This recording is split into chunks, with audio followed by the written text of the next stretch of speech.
Hvor der er en, der går ind ad døren, jamen, så forestiller man sig inden, hvor kommer han fra, hvilken stemning er man i, når man kommer ind i den scene. Alle sådan nogle ting. Så I skal simpelthen finde på en kæmpe lang historie om jeres land, og I skal hjælpe hinanden med det. Altså, I kan jo alle fire tage op, hvem er så Antonio, hvem er det. Så I skal både sige, hvad I selv tænker umiddelbart om jeres rolle, og så skal I snakke sammen om det. Nu tænker I så på det her dyr, I har valgt. Og så skruer I langsomt op for det. Så I er 10% det her dyr. Det vil sige, at I er 90% jer selv, og så er I 10% af det her dyr. Så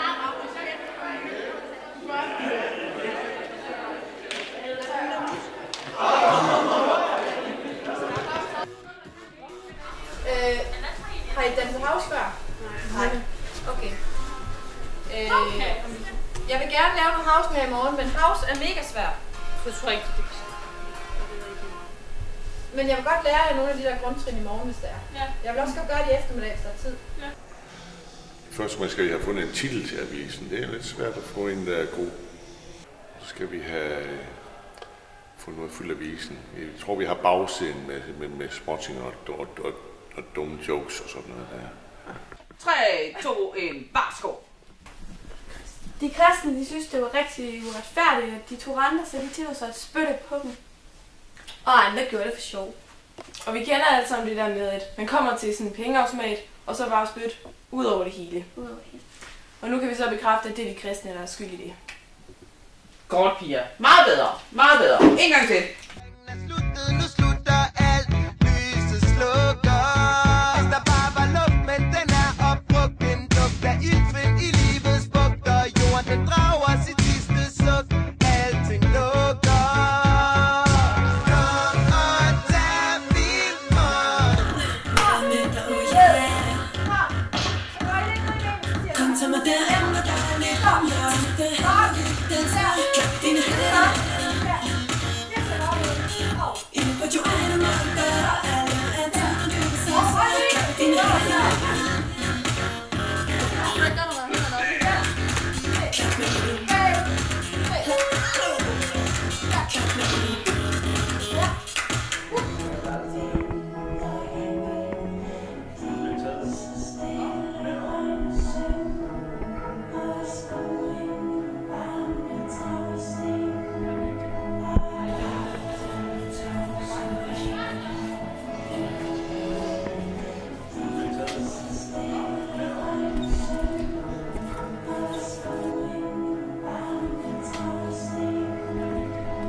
Okay, nu skal I høre.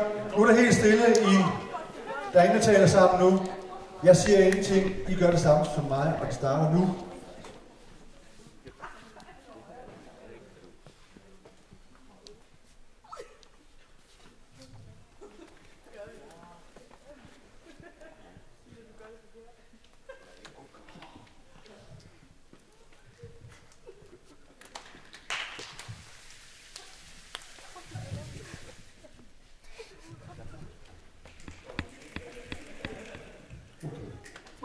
Nu kommer der en rytme. Når man slår på sin krop, så kalder man det body percussion. Så lærer det. Body percussion. Nu spiller jeg en rytme på mig selv. Lige så snart jeg har set, hvad jeg laver, så gør jeg bare det samme som mig. Det er utroligt enkelt.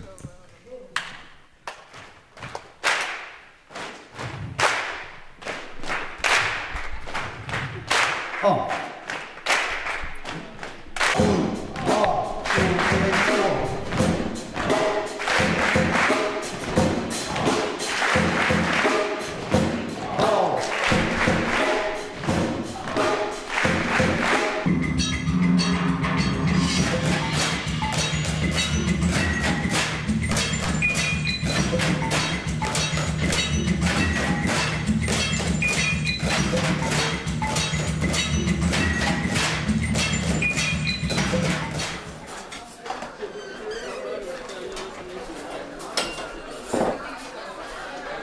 Hvad må din kone siger til det? Fordi hun nemlig med på den anden linje. Nå, Borgia, det var så ikke dig, der skal have blomster. Nej, det må jeg nok sige. Hvad har du gang i, Antonio? Og du begynder at finde din kniv frem. Slibe, vi skal have sådan en slibe. Og det skal vi også time, så du ikke kommer til at gøre det samtidig med de andre taler. Der skal vi have det lagt ind nogle steder, ikke? Så du ikke går. Men der tager vi kniv frem. Hvad nu hvis jeg aldrig kommer til at se Portia igen? Jeg har svoret ved vor hellige sand. Du bliver fremme, Carlo, og så kommer du frem til ham. Og du hader ham. Altså, jeg går ud her. Jeg har svoret ved vor hellige sabbat at tage min ret og den forfaldne bøde. Så fremt I nægter det, lad det ramme Venedigs privilegier og frihed. I spørger mig om, hvorfor jeg hellere vælger et stykke kød frem for 3.000 dukater. Derpå giver jeg intet svar. Sæt nu, det var min lyst. Er det svar nok? Sæt nu, mit hus var plaget af en rotte, og jeg fik lyst til at give 10.000 dukater for at få den dræbt. Har jeg så jeres svar? Jeg har et indgroet had, en særlig afsky for ham. Købmanden der. Fik I jeres svar? Ja, der kan du godt slå ud med hånden. Og den kommer vi også til at arbejde videre med i morgen. Kan det virkelig være rigtigt? Er min ikke så forkert? Nu var en fiber i min krop, siger jeg i fængsel her. Kærlighed sker, og jeg kan se den lige der. Jeg ved, du har følt den, dog du ikke føler mere.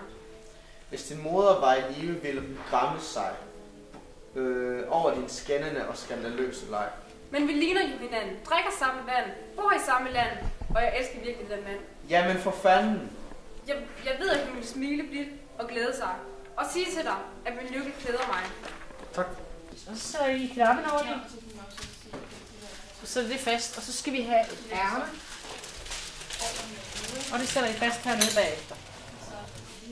Så skal det ikke sådan her. Ikke?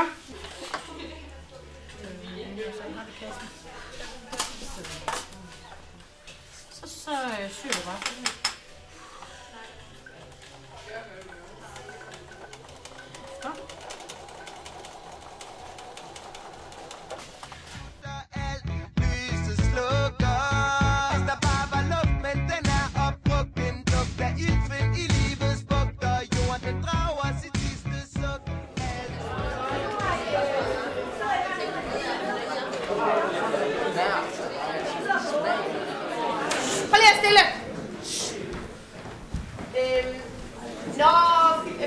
Når Portia begynder på sit... Lige så snart du sagt, Antonio, så er det den der kammen. Og når han er færdig med det, så rejser jeg langsomt op, og så forsvinder I ud. Og så kommer du her frem og står. Det pisser også. Hvorfor er det imod mig? Du har også lige taget alle dine penge til mig. Og det slipper noget sejle. Hold nu op, jeg gider ikke tale om det. Hvordan går det med Portia? Er det helt sprøjten? Ja, det går jeg sgu egentlig meget godt. Hun er sgu dejlig. Ja. Det er jo lige op til min standard. Ja, men hende kunne jeg for meget godt. Hold nu op. Undskyld, sæt dig ned. Nå, så skal du bare veje til det her gameshow. Jeg kender en jøde. Hvis vi lige snakker om ham først, så kan han helt sikkert låne os nogle penge. Okay, det er det vi gør. Jeg får pengene af jøden. Jeg scorer Portia. Og når jeg kommer hjem, så bliver jeg endnu mere rig end før. Nå ja, taberen giver næste omgang. Altså, jeg kan huske den første gang en mand, han ville købe et drink til mig. Han var englænder, men hver gang han skulle lige til at betale, kom en tanke om en eller anden fucked up historie, jeg selvfølgelig lige skulle have ved først. Det endte med, at jeg blev så tålmodig, at jeg selv blev fat i bartenderen, bestilte 2 whisky og kørte dankort. Men det er jo tanken, der tæller. Sikke svin. Hvor der handles, der spildes. Er det ikke sådan, man siger? Er det ikke det? Højere piger, I skal tale meget højere. Ej, det er tydeligere. My God, I er fantastiske. Det er bare så rigtigt.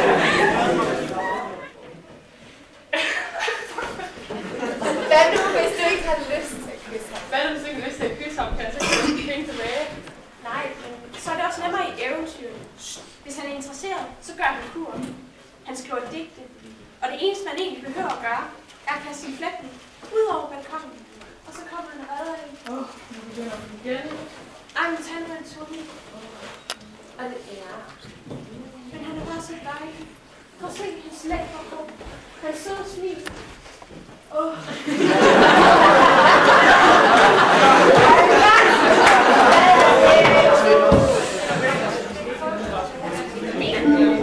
Okay.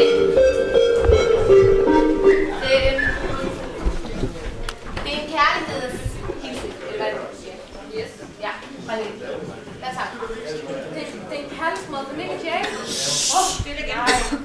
Du skal ikke læse den op. Bare kom ind. Musik.